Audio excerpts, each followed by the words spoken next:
नमस्कार विद्यार्थियों, स्वागत है आप सबका आपके YouTube चैनल जीके एरा में। विद्यार्थियों, आप सब जानते हैं कि यहाँ पे राजस्थान की जीके पढ़ रहे हैं। राजस्थान की जीके में हम राजस्थान का इतिहास और कला संस्कृति पढ़ रहे हैं। राजस्थान के इतिहास में, आधुनिक इतिहास में हमने अपना राजस्थान का एकीकरण कंप्लीट कर लिया है। उसके सातों हमने पढ़ लिए। 6 क्लास हमारी हो चुकी है, हमारे यूट्यूब चैनल पे है। जिसने नहीं देखी आप देखिए, और जो बच्चे पहली बार तैयारी कर रहे हैं वो ज़रूर देखें। जो बड़ी कोचिंगों में जा रहे हैं जहाँ पे 150, 300, 300 बच्चों की स्ट्रेंथ के साथ वो पढ़ रहे हैं, जहाँ पे वो लोग 90% वाले बच्चों के साथ कोप अप नहीं कर पा रहे हैं, उनको नहीं समझ में आ रहा है, तो वो यहाँ से पढ़ सकते हैं। बहुत आराम से, बहुत धीरे से और बहुत जीरो लेवल से लेके एडवांस लेवल तक उसमें पढ़ाया गया है। उसके साथ ही हमने 2 क्लासेज, हमने एक क्लास हमारी एकीकरण पे वीडियो क्वेश्चन की जो टेस्ट सीरीज है वो हमने डाल दी है। आपका इस वीडियो के डिस्क्रिप्शन में उसका लिंक मिल जाएगा, वहाँ से देख सकते हैं। बिल्कुल डिटेल वीडियो डाला है, क्वेश्चंस कराएं एकीकरण के, बिल्कुल डिटेल वीडियो डाला है। ठीक है दोस्तों, तो आप वहाँ से देख सकते हैं। तो एकीकरण हमारा कंप्लीट हो गया। साथ ही हम राजस्थान के आधुनिक इतिहास में अगला टॉपिक हम या तो किसान आंदोलन लेंगे या प्रजामंडल आंदोलन लेंगे, जो बहुत महत्वपूर्ण है, जो यूट्यूब पे पढ़ाए जाते हैं पर बहुत डिटेल में नहीं पढ़ाए जाते, लेकिन मैं आपको डिटेल में पढ़ाऊँगा। उनके बाहर आपको क्वेश्चन जाने के चांस ना के बराबर रहेंगे। 100% गारंटी तो कोई नहीं लेता, लेकिन ना के बराबर रहेंगे। आप इस बात को लेकर निश्चिंत रहे।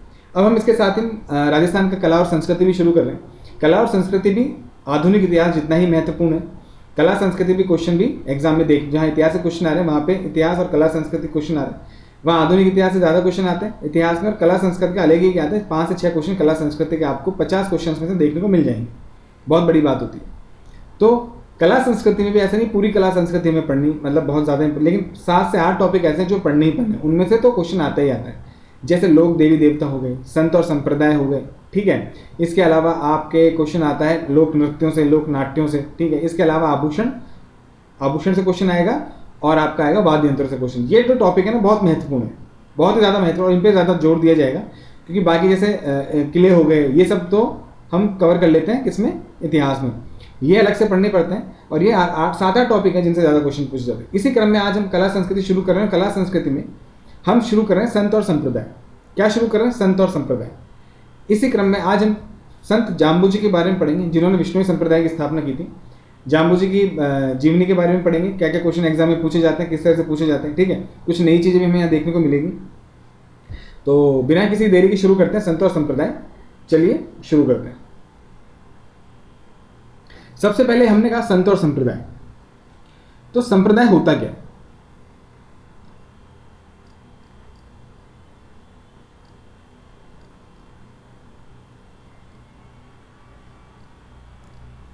आखिर संप्रदाय होता क्या है? आखिर संप्रदाय होता क्या?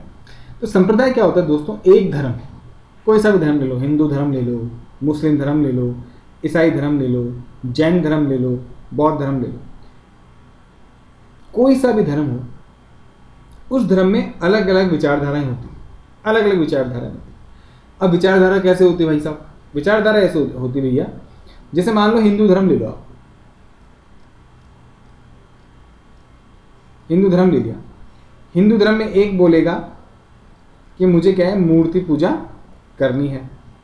एक बोलता है हिंदू धर्म में कि मैं भगवान श्री कृष्ण को मानता हूँ लेकिन मूर्ति पूजा नहीं करूँगा, ठीक है। कुछ लोग बोलेंगे कि साहब हम तो जानवर की बलि देंगे, है ना, दी जाते हैं, जानवर बलि देंगे, ठीक है। और कुछ बोलेंगे कि जानवर बलि हम नहीं देंगे, जानवर बलि हम नहीं देंगे। ये तो धर्म एक ही, लेकिन विचारधाराएं देखो कितनी हो गई। तो इस विचारधारा को मानने वाले अपना एक संप्रदाय बना ले, कुछ इस विचारधारा को मानने वाले एक संघ बनाएंगे, समुदाय बनाएंगे, उसका एक कुछ नाम दे देंगे, ठीक है, और उसका क्या बोलेंगे, संप्रदाय बोलेंगे, कुछ नाम दे देंगे इसका। इस विचारधारा को मानने वाले कुछ संप्रदाय बनाएंगे, इस विचारधारा को मानने वाले लोग कुछ अलग संघ बनाएंगे, और इस विचारधारा को मानने वाले लोगों का कुछ अलग समूह बनेगा। इन समूहों को सम्मिलित रूप में इन वर्गों को अलग अलग रूप में क्या बोला जाए, संप्रदाय। और इनकी जो शुरुआत करता है, जो इनका फाउंडर होता है, जो इनका गौण पुरुष होता है या स्त्री होती है, उनको हम संत बोल देते हैं। जैसे वल्लभ संप्रदाय हो गया, निर्वाक संप्रदाय हो गया। ऐसे ही हिंदू मुस्लिम्स में आप सिया संप्रदाय और सुन्नी संप्रदाय और अहमदिया संप्रदाय होता है, ठीक है। ऐसे अगर हम जैन धर्म की बात करें तो जैन धर्म ही है, लेकिन हमने सुना होगा श्वेतांबर और दिगंबर, ये दोनों जैन धर्म के पार्ट है, पर अलग अलग विचारधारा को मानते हैं। तो अलग अलग संप्रदाय, वो संप्रदाय कहलाएंगे। ठीक है, इसी तरह आप किसको मान, इस्लाम में बता ही दिया। ऐसे मानो आप ईसाइयों को, ईसाई में देखो क्या होता है, रोमन होता है, ऑर्थोडॉक्स होता है, इस तरह से उनमें भी संप्रदाय होता है। तो कुल मिला के संप्रदाय क्या होता है, एक ही धर्म में अलग अलग विचारधाराओं के लोग होते हैं। तो एक ही धर्म में अलग अलग विचारधाराओं को मानने वाले वर्गों को संप्रदाय कहा जाता है। ये बात होगी संप्रदाय की, कि संप्रदाय क्या होगा। ठीक है, उसके बाद आता है, देखो दो चीज़ें पढ़ना बहुत जरूरी है। उसके बाद आता है भक्ति। क्या आता है उसके बाद? भक्ति। उसके बाद हम बात करेंगे भक्ति की। दो तरह की भक्ति होती है।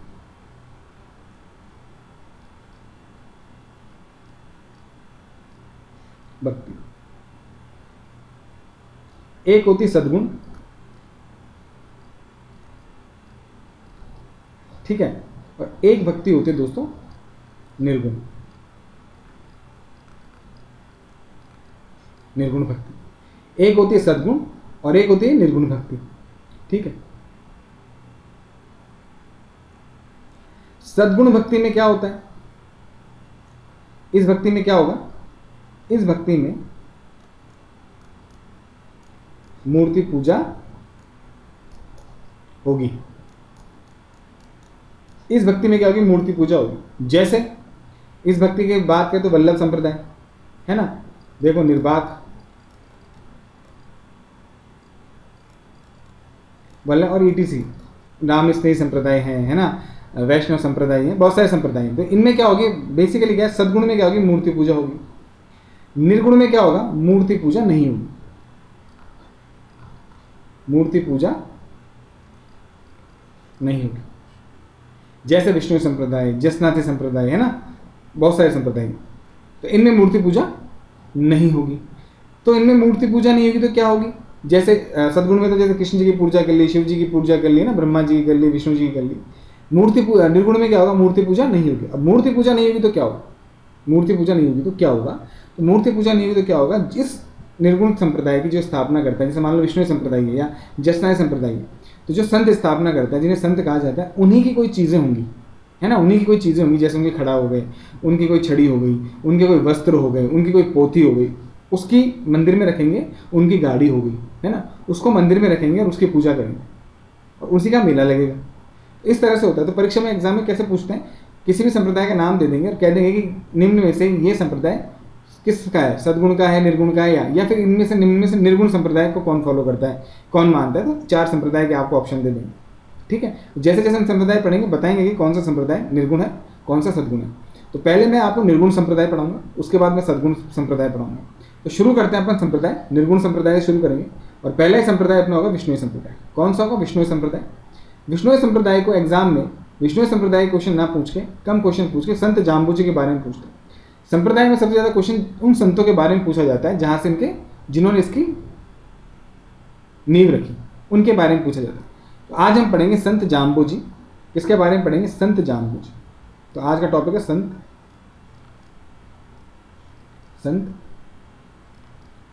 जाम्बू।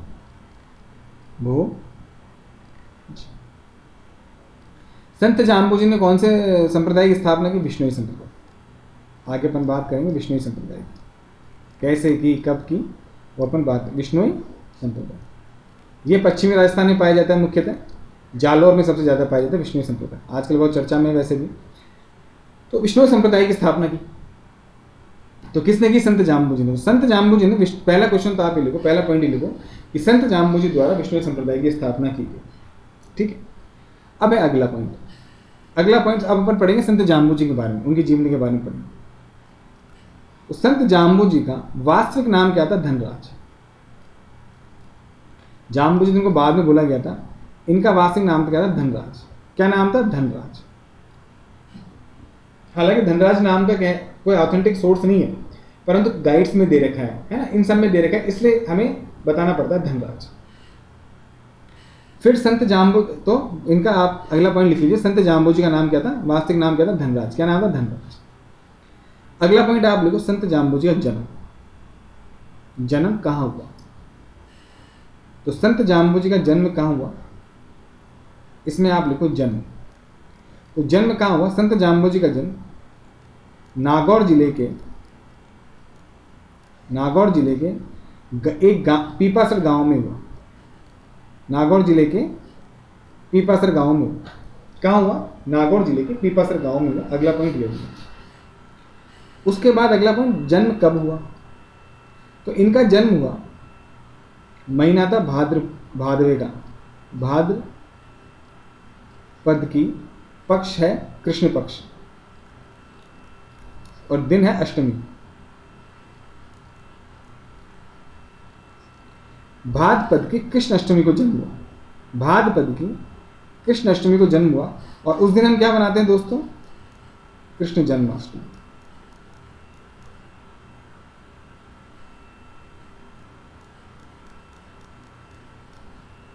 तो इनका जन्म कब हुआ? कृष्ण जन्माष्टमी को। कब हुआ? कृष्ण जन्माष्टमी को इनका जन्म हुआ। कृष्ण जन्माष्टमी को जन्म होने के कारण इन्हें कृष्ण का अवतार,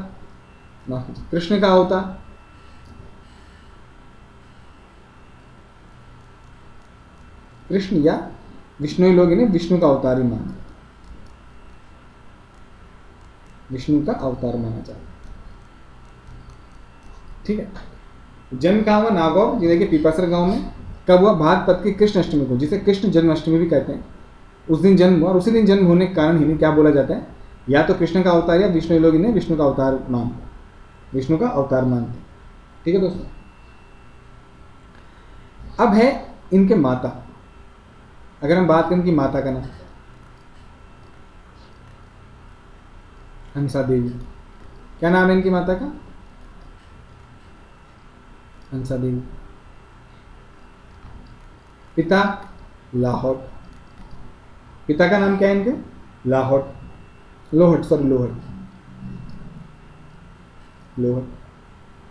वंश कौन सा?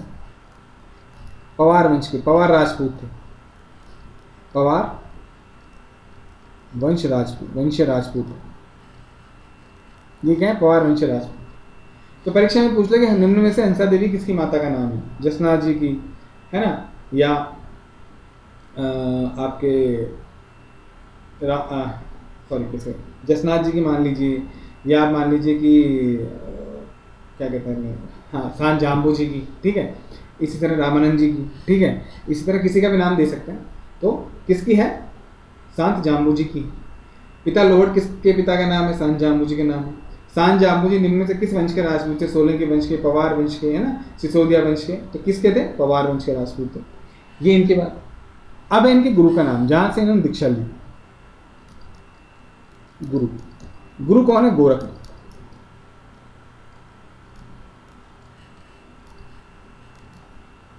गुरु कौन है? गोरखनाथ। तो संत जाम्बू जी के गुरु का नाम पूछा जाता है एग्जाम में। क्या नाम है? गोरखनाथ। क्या नाम है दोस्तों? गोरखनाथ। गुरु क्या है इनका? गोरखनाथ। ये सांत जाम्बू जी के बारे में सोचना है जो पढ़ रहे हैं। ठीक है। उसके बाद इन्हें बचपन में गहला गूंगा बोला जाता है। क्या बोला जाता है? गहला गूंगा। अब देखो, सांत जाम्बू जी थे ना, बहुत कम बोलते थे बचपन से। देखो, जो लोग बड़े आदमी होते हैं ना, बहुत बड़े लोग होते हैं, बड़े लोग होते हैं, चाहे आज के टाइम में देख लो चाहे पहले के टाइम में, जब उनकी जीवनी पढ़ोगे, आप आज लोगों को देखोगे, समझोगे, तो आपको लोगों की वो लोग कम बोलते हैं, सुनते ज़्यादा हैं। जितना सुनोगे उतना ज्ञान लोगे, और जितना ही बोलोगे उतना ज्ञान आपका व्यर्थ होता है।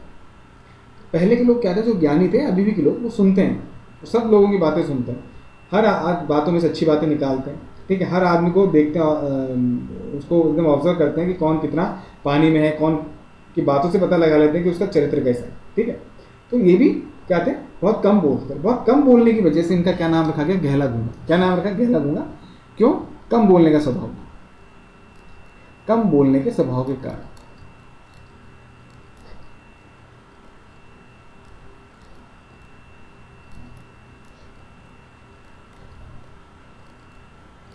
ये कहानी क्या होगा? गहला गूंगा बोला। दूसरा, जो अपने जाम्बू जी थे, संत जी थे, ये क्या करते? इनका क्या था? प्रकृति से बड़ा प्रेम था। प्रकृति से बड़ा प्रेम था। बड़ी बड़ी उनके जानने की इच्छाएं होती थी। बचपन से इनको प्रकृति से बड़ा प्रेम था, नेचर से बड़ा प्रेम था। प्रेम होने के कारण क्या करते थे? ये कुछ ना कुछ शोध करते रहते थे। तो इन्हें पर्यावरण वैज्ञानिक भी कहा गया। क्या बोला गया? पर्यावरण वैज्ञानिक। निम्न में से किस संत को पर्यावरण पर्यावरण वैज्ञानिक कहा गया? निम्न में से किस संत को पर्यावरण वैज्ञानिक कहा गया? तो किसको कहा गया? संत जाम्बुजी। पर्यावरण से प्रेम होने के कारण जो पर्यावरण को नुकसान पहुंचता है, तो पर्यावरण आंदोलन करने के लिए भी इनको विश्व का प्रथम पर्यावरण आंदोलन करने के लिए प्रेरणा देने वाला कहा गया, प्रेरणोत कहा गया, प्रेरणा देने वाला। तो ये कहा गया विश्व पर्यावरण आंदोलन के विश्व पर्यावरण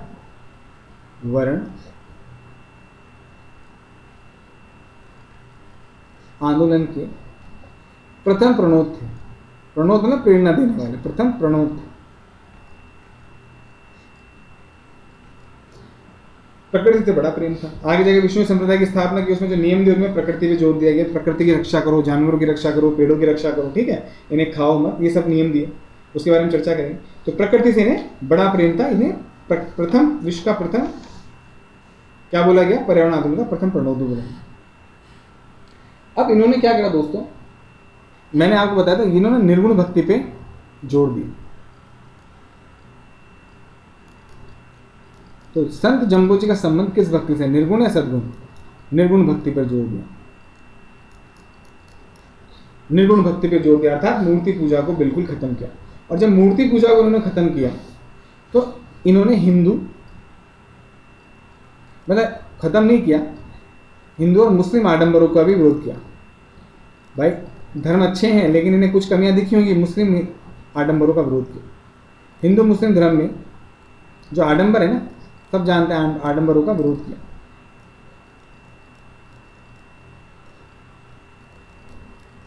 ठीक है, निर्गुण भक्ति का काम किया ये हो। तो यहां तक की बात समझ में आई। यहां तक हमने क्या क्या पढ़ लिया? हमने पढ़ लिया भाई जन्म कब हुआ, जन्म कहाँ हुआ? पीपासर गांव में हुआ, नागौर के लिए। जन्म कब हुआ? भाद्रपद की कृष्ण पक्ष की अष्टमी हुआ, कृष्ण जन्माष्टमी, जिसकी वजह से ने कृष्ण का अवतार या विष्णु का अवतार कहा जाता है। माता का नाम क्या है? हंसा देवी। पिता का नाम क्या है? लोहट। वंश कौन सा इनका? पवार वंश के। गुरु गोरखनाथ हैं, ठीक है। उसके अलावा ये कम बोलते थे, इसलिए गैला गुंगा कहा गया। उसके बाद ये प्रकृति के प्रेमी थे, इसलिए पर्यावरण वैज्ञानिक भी कहा गया, क्योंकि शोध करते रहते थे। उसके बाद इन्हें प्रकृति के प्रेम होने की वजह से ही इन्होंने ये विश्व पर्यावरण आंदोलन के प्रथम प्रणोत बने, या प्रथम उनके क्या बने? प्रेरणा देने वाले थे। इन्होंने निर्गुण भक्ति पे जोर दिया। निर्गुण भक्ति अर्थात मूर्ति पूजा नहीं की। इन्होंने हिंदू मुस्लिम धर्मों में जो आडंबर चल रहे थे उनका भी क्या किया दोस्तों? विरोध किया। गुरु गोरखनाथ से दीक्षा ले रहे थे, है ना। अब गुरु गोरखनाथ से दीक्षा तो ले ली इन्होंने, उसके बाद क्या हुआ? इनके जीवन में चेंज कहाँ से, इनके जीवन का बदलाव कहाँ से आया? इनके जीवन में बदलाव कहाँ से हुआ कि इनके माता पिता की मृत्यु होगी। माता पिता की क्या हो जाती है दोस्तों? मृत्यु हो जाती है। मृत्यु हो जाती है तो ये कहाँ जाते हैं? बीकानेर। कहाँ आ गए? ये बीकानेर। मृत्यु के बाद कहाँ आ गए? बीकानेर।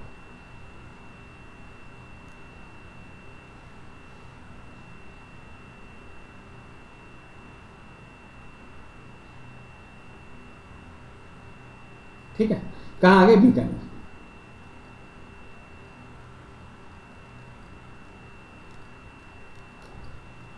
कहाँ आ गए? बीकानेर।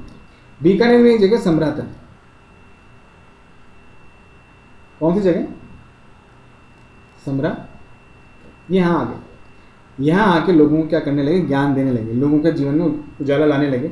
अपने नियमों से, जो इन्होंने नियम बनाए थे उनसे लोगों को ज्ञान चेतना करने लगे। भाई जानवरों को मत मारो, नित्य नहाओ, सुबह उठो, प्रकृति से प्रेम करो, ठीक है, बहुत सी चीज़ें बताओ। और इसी क्रम में इन्होंने क्या करा?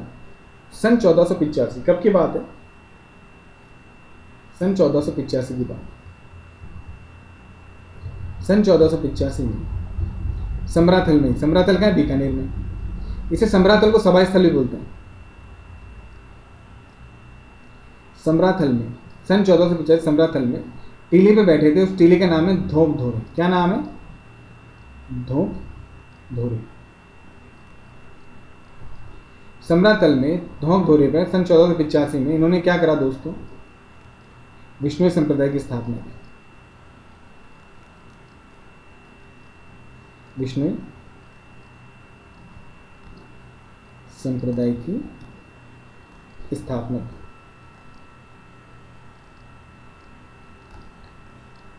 ठीक है, बीकानेर के समरातल में धोप के धोरे में विष्णु संप्रदाय की क्या करी दोस्तों? इन्होंने स्थापना की। तो परीक्षा में आपसे पूछे कि संत जम्बोजी द्वारा विष्णु संप्रदाय की स्थापना कहाँ की गई? बीकानेर में, नागौर में, क्योंकि नागौर के वो थे, बीकानेर में, नागौर में, जोधपुर में, तो कहाँ की गई? बीकानेर में गई। या आपसे पूछ ले कि संत जम्बूजी द्वारा विष्णु संप्रदाय की स्थापना कहाँ की गई? कहाँ की गई? या स्थलों के नाम दे दे, सामरतल में दी गई है ना, या गुरु शिखर पे की गई है ना, या अरावली की पहाड़ियों में की गई, तो कहाँ की गई? सामरतल में। सामरतल कहाँ है? बीकानेर में। जिस टीले पे बैठ के संत जम्बूजी द्वारा सन 1485 में विष्णु संप्रदाय की स्थापना की, उस टीले का नाम क्या? बोल विष्णु ने क्या रखा? धोकधोरे। क्या रखा? धोकधोरे। ये हो गई विष्णु संप्रदाय की स्थापना सन 1485। अब ऐसा हुआ होगा क्या कि संत जाम्बूजी गए, बैठे वहां टीले पर, बोल दिया आज से आप सब विष्णु ही हो, ऐसा बोला या कुछ हुआ? तो इन्होंने क्या करा, एक सबसे पहले एक इंसान को विष्णु ही बनाया, एक इंसान को विष्णु ही बनाया, एक इंसान को विष्णु ही बनाया, और उस इंसान का नाम है पुलहोजी पवार। क्या नाम है उस इंसान का? नाम है दोस्तों पुलहोजी पवार। सर्वप्रथम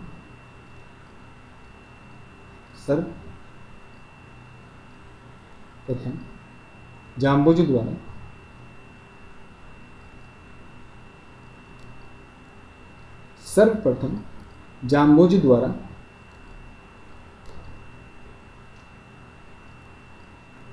पुलहोजी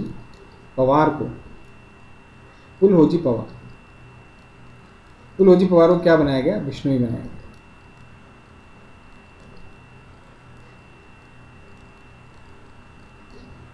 तो सर्वप्रथम जम्बूजी द्वारा पुलहोजी पवार को विष्णु ही बनाया, और इसी को विष्णु ही बनाने के साथ ही क्या हुआ? विष्णु संप्रदाय की स्थापना। इन्हीं को विष्णु ही बनाने के साथ क्या हुआ दोस्तों? इनको पुलहोजी पवार को विष्णु ही बनाया, और इन्हीं को विष्णु ही बनाने के साथ क्या हुआ? विष्णु संप्रदाय की स्थापना। अब पुलहोजी पवार को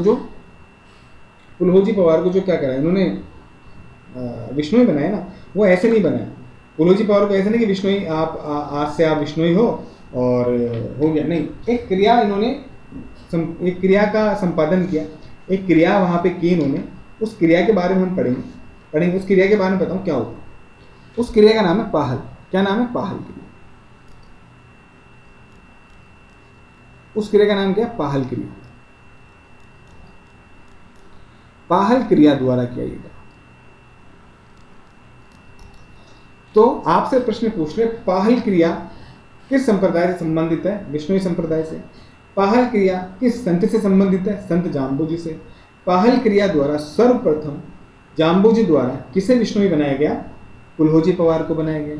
प्रथम विष्णु बनाया गया मानव या इंसान का नाम क्या है? पुलहोजी पवार। ठीक है, ये क्वेश्चन पूछे। अब पाहल क्रिया क्या? पाहल क्रिया में कुछ नहीं है। पाहल क्रिया में क्या होता है? एक बर्तन होता है, ठीक है, ये एक बर्तन है, इसमें पानी भरा होता है, इसमें मंत्र बोले जाते हैं, मंत्र बोल के ये पानी इस आदमी को पिला दिया जाता है, पी जा, और ये क्या बन गया? विष्णु। ये होती पाहल क्रिया। मुख्य बात है कि पाहल क्रिया का संबंध किससे? संत जाम्बूजी से, विष्णु संप्रदाय से, पुलहोजी पवार से। ठीक है, तो पाहल क्रिया का संबंध है। तो इस तरह से 1485 में पुलहोजी पवार को संत विष्णु बना के इन्होंने विष्णु संप्रदाय की स्थापना की। पुलहोजी पवार को विष्णु बनाने के साथ साथ इन्होंने नियम दिए। कितने नियम दिए विष्णु संप्रदाय वालों को? 29 नियम। 29 नियम दिए। 29 नियम को 2 भागों में बांटा, 20 + 9 में बांटा, और बोला कि इस 20 + 9 या 29 नियमों को पालन करने वाला ही क्या कहलाएगा? विष्णु ही कहलाएगा। अर्थात पुलहोजी पवार को 29 नियमों को पालन करने की प्रतिज्ञा दिलाई गई। ये पानी पिला के बोला आप 29 नियमों को मानो, तब जाके आप क्या कहलाओगे? विष्णु। और उन्होंने प्रतिज्ञा करी, तब जाके विष्णु कहले। इस तरह से सन 1485 में बीकानेर के सामरतल में धोक के दौर में बैठ के संत जाम्बूजी द्वारा विष्णु संप्रदाय की स्थापना की, जिसमें पाहल क्रिया की सहायता से पवार पुलहोजी को विष्णु बनाया गया तथा 29 नियमों को पालन करने की प्रतिज्ञा दिलाई गई। ये होता है। तो अगला क्वेश्चन ये है कि विष्णु संत जाम्बूजी द्वारा कितने नियम दिए गए? कितने नियम या कितनी शिक्षाएं दी गई? कितने दिए गए? 29 नियम दिए गए। कितने दिए गए? 29 नियम दिए। कितने नियम दिए गए दोस्तों? 29 नियम। इस तरह से क्या हुआ दोस्तों? क्या हुआ? विष्णु संप्रदाय की स्थापना। जाम्बूजी का मूल मंत्र क्या था? जाम्बूजी का मूल मंत्र था, हृदय से विष्णु का नाम जपो और अपना काम करो। हृदय से विष्णु का नाम जपो और अपना काम करो। ठीक है, ये था। अब विष्णु संप्रदाय में क्या है, पवित्र, मैंने आपको प्रकृति से प्रेम करते हैं, इस संप्रदाय में खेजड़ी का वृक्ष, ये हमारा राज्य वृक्ष खेजड़ी वृक्ष, और दूसरा हिरण, इनको पवित्र माना गया। हालांकि मैं आपको बताऊं, इनको पवित्र माना गया, ये तो इनके सिंबल बन गए पवित्रता के, है ना। ये खेजड़ी का वृक्ष और हिरण क्यों रखा, क्योंकि खेजड़ी के वृक्ष तो बहुत ज़्यादा हुआ करते थे, पश्चिम राजस्थान में खेजड़ी बहुत मिलता है, तो जिसके ज़्यादा वृक्ष उनको उन्होंने पवित्र मान लिया, और हिरण भी बहुत ज़्यादा होते हैं तो हिरण को मान लिया। तो सलमान खान वाला केस हिरण को मारा था ना, इसलिए लॉरेंस विष्णु इसको गुस्सा है ना। चलो वो अलग बात है, विष्णु ये वो तो हिरण को पवित्र मानते हैं, परंतु ये मुर्गा, गाय, गाय तो नहीं, बकरी, गाय तो वैसे कोई नहीं मारता, बकरी, इन सबको मारने पे भी ये इनको भी नहीं मारते, है ना, और ना प्रकृति करते। विष्णु संप्रदाय के लोग भेड़ नहीं पालते, क्या नहीं पालते, भेड़ नहीं पालते। विष्णु संप्रदाय के लोग भेड़ पालन नहीं करते, भेड़ पालन नहीं करते।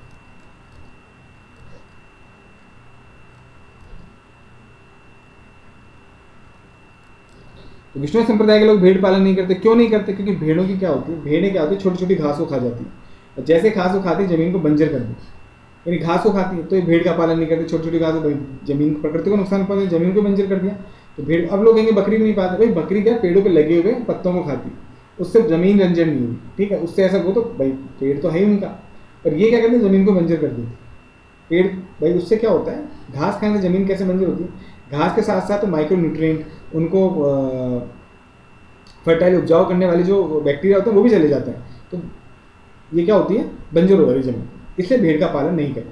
तो खेजड़ी के वृक्ष को तथा हिरणों को पवित्र मानते हैं, भेड़ों का पालन नहीं करते, भेड़ों का पालन नहीं करते। यहां तक की बात अपने समझ में आई। अब विष्णु संप्रदाय में क्या होता है, अभिवादन कैसे किया जाता है, अभिवादन, अभिवादन अपने क्या होता है, क्या बोलते हैं, राम राम, मैंने आपको राम बोला, आप मुझे राम बोलो, राम राम, नमस्ते करेंगे, गुड मॉर्निंग, गुड इवनिंग करेंगे, ठीक है, या मुस्लिम में बोल देंगे सलाम वालेकुम, वालेकुम सलाम, इस तरह से बातें होती हैं, बोला जा सकता है। परंतु विष्णु समाज के अगर दो लोग आपस में मिलेंगे तो कैसे करेंगे, एक बोलेगा, एक क्या बोलेगा, नवम प्रणाम, क्या बोलेगा, नवम प्रणाम, नवम प्रणाम, एक तो बोलेगा नवम प्रणाम, और इसके प्रत्युत्तर में क्या मिलेगा हमें सुनने को, प्रत्युत्तर मतलब जवाब में, विष्णु ने और जाम्बू जी ने, उसने तो बोला नवम प्रणाम, उसने बोला विष्णु ने, जाम्बू जी ने, मतलब विष्णु की जय हो, जाम्बू जी की जय। तो ये इनका अभिवादन होता है, ये इनका अभिवादन होता है। मैंने आपको बोला कि विष्णु संप्रदाय के लोग भेड़ नहीं पालते। अब वस्त्रों पे भी थोड़ा सा इनका, एक वस्त्र की बात करें तो विष्णु समाज के लोग, विष्णु समाज, विष्णु संप्रदाय के लोग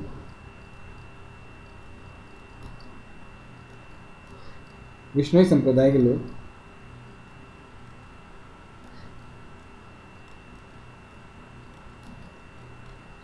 विष्णु संप्रदाय के लोग कौन सा वस्त्र धारण नहीं करते, नीले वस्त्र का, नीला वस्त्र, नीले रंग का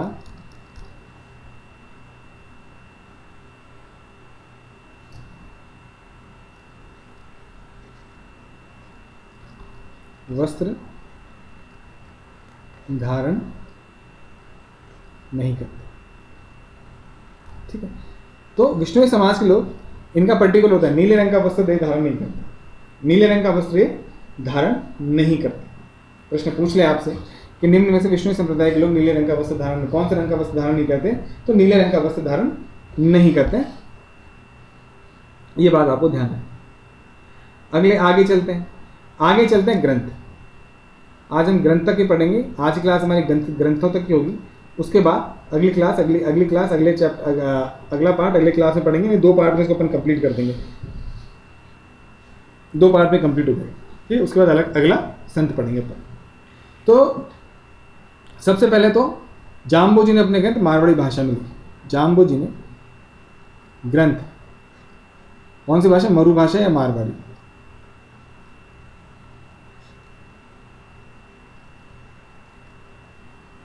मारवाड़ी में, मरु भाषा है, मारवाड़ी में लिखो। अब कौन कौन से ग्रंथ लिखे उनके बारे में चर्चा कर लेते हैं। पहला ग्रंथ है जंबसागर,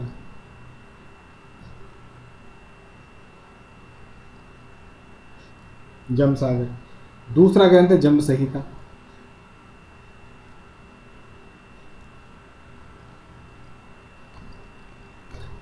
तीसरा ग्रंथ है विष्णु धर्म प्रकाश,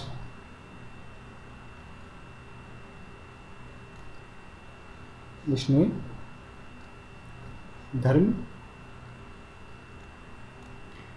धर्म प्रकाश। और चौथा ग्रंथ है 120 शब्द वाणी या जंबवाणी।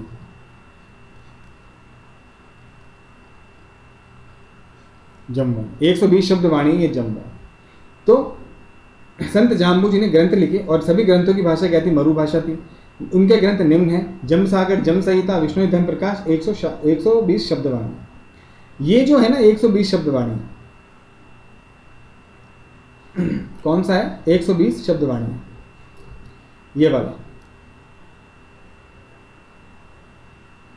ये विष्णु समाज का, विष्णु लोग इसे क्या बोलते हैं? पांचवा वेद। मुख्य ग्रंथ है, पांचवा वेद बोलते हैं। भाई 4 वेद हैं, ऋग्वेद, यजुर्वेद, सामवेद, अथर्ववेद, है ना। ये 4 वेद हैं। इन चारों के अलावा अगर विष्णु संप्रदाय कोई वेद मानता है तो 120 शब्द वाणी या जंब वाणी को मानता है। इसे विष्णु समाज के लोग क्या बोलते हैं? विष्णु संप्रदाय के लोग क्या बोलते हैं? पांचवा वेद बोलते हैं। क्या बोलते हैं दोस्तों? पांचवा वेद बोलते हैं। अर्थात 120 शब्द वाणी जंब वाणी विष्णु संप्रदाय का प्रमुख ग्रंथ है, या संत जाम्बू जी का क्या है? प्रमुख ग्रंथ। संत जाम्बू जी का ये प्रमुख ग्रंथ। तो आज हम यहीं तक पढ़ेंगे, क्लास लंबी नहीं करेंगे क्योंकि लंबी क्लास में आप भी बोर होते हो और फिर पूरी क्लास ही देखते हैं आप, इसलिए आज यहीं तक पढ़ेंगे। हम एक बार रिवाइज कर लेते हैं। संप्रदाय क्या होता है? संप्रदाय वो होता है भाई एक ही धर्म में अलग अलग विचारधाराओं को मानने वाले वर्गों को संप्रदाय कहते हैं। धर्म एक ही होता है, ठीक है। भक्ति 2 प्रकार की बताई गई है, सद्गुण और निर्गुण। सद्गुण में मूर्ति पूजा नहीं होती, निर्गुण में, और सद्गुण में मूर्ति पूजा होती है, निर्गुण में मूर्ति पूजा नहीं होती। मोटी मोटी परिभाषा, बहुत सारे गुण है लेकिन निर्गुण सद्गुण अपने काम की यही चीज़, ठीक है।